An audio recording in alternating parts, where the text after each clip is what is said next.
আসসালামু আলাইকুম রহমতুল্লাহ। Advance agro limited চ্যানেলের পক্ষ থেকে প্রত্যেককে জানাই শুভেচ্ছা।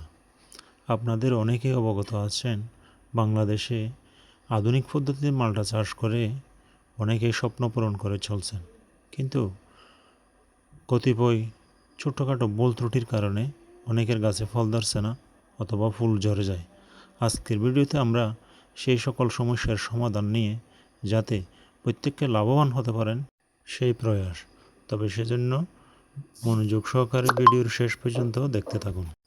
মালটার বেস্ট ফলনের জন্য পরিচর্যার কোনো বিকল্প নেই। এই পরিচর্যা প্রথম 2 বৎসর সবচাইতে গুরুত্বপূর্ণ ও কঠিন। এই সময়ের বিশেষ যত্ন সবচাইতে গুরুত্বপূর্ণ। গাছের নিরাপত্তা জোরদার করতে হবে, আগাছা মুক্ত রাখতে হবে, মাটি আলাদা করে দিন যাতে শিকড় পর্যাপ্ত বাতাস নিতে পারে।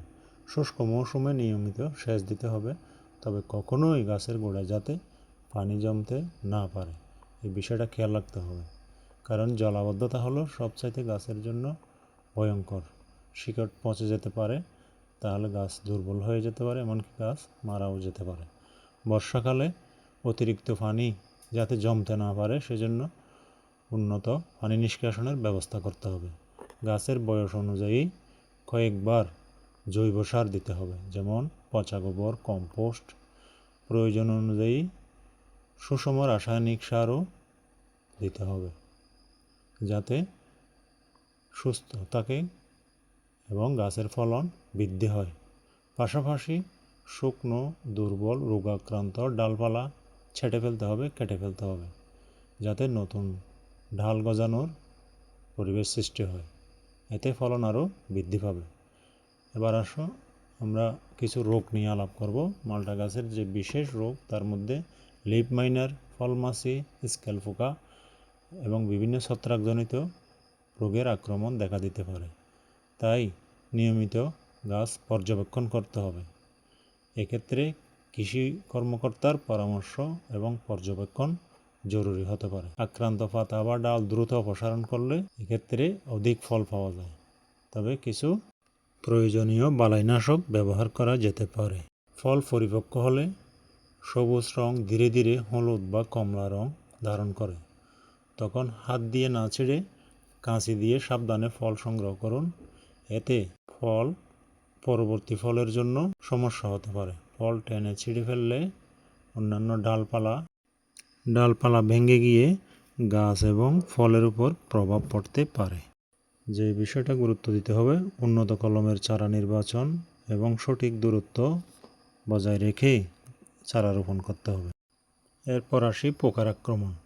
মালটা বা সাইট্রাস ফলের যে কমন ডিজিজ তা হলো লিফ মাইনার, ফলমাছি, এফিড, সাইট্রাস সাইলিট, স্কেল পোকা, ক্যানকার, গামোসিস ও পাতার বিভিন্ন কোঁকড়ানো রোগ।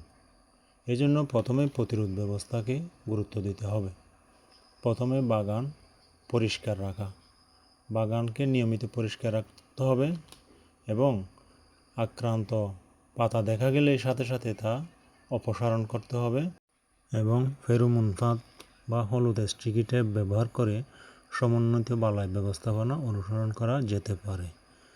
প্রয়োজনে কৃষি কর্মকর্তার পরামর্শ অনুযায়ী বালাইনাশক ব্যবহার করা যেতে পারে। আমি এখানে কয়েকটা নাম উল্লেখ করছি, তবে নির্দিষ্ট ব্র্যান্ড বা কোনো কোম্পানির নাম উল্লেখ না করে জেনেরিকেই বলছি।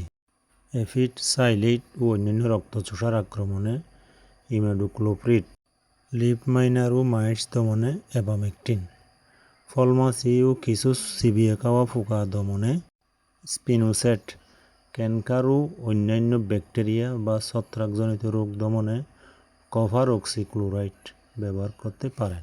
এই গুরুত্বপূর্ণ কীটনাশক বা ছত্রাকনাশক ব্যবহারের পূর্বে অবশ্যই লেবেলে নির্ধারিত মাত্রা ও নিরাপত্তা নির্দেশনা অনুসরণ করতে হবে।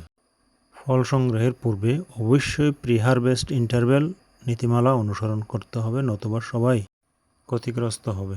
নিজেকে, অপরকে, জাতিকে রক্ষায় এগিয়ে আসতে হবে। ভিডিওটি যদি ভালো লেগে থাকে লাইক, কমেন্ট, সাবস্ক্রাইব করুন এবং পরবর্তী ভিডিওর জন্য অপেক্ষা করুন। ভালো থাকুন, রোগমুক্ত হয়েই থাকুন ইনশাআল্লাহ। অনেক অনেক শুভকামনা।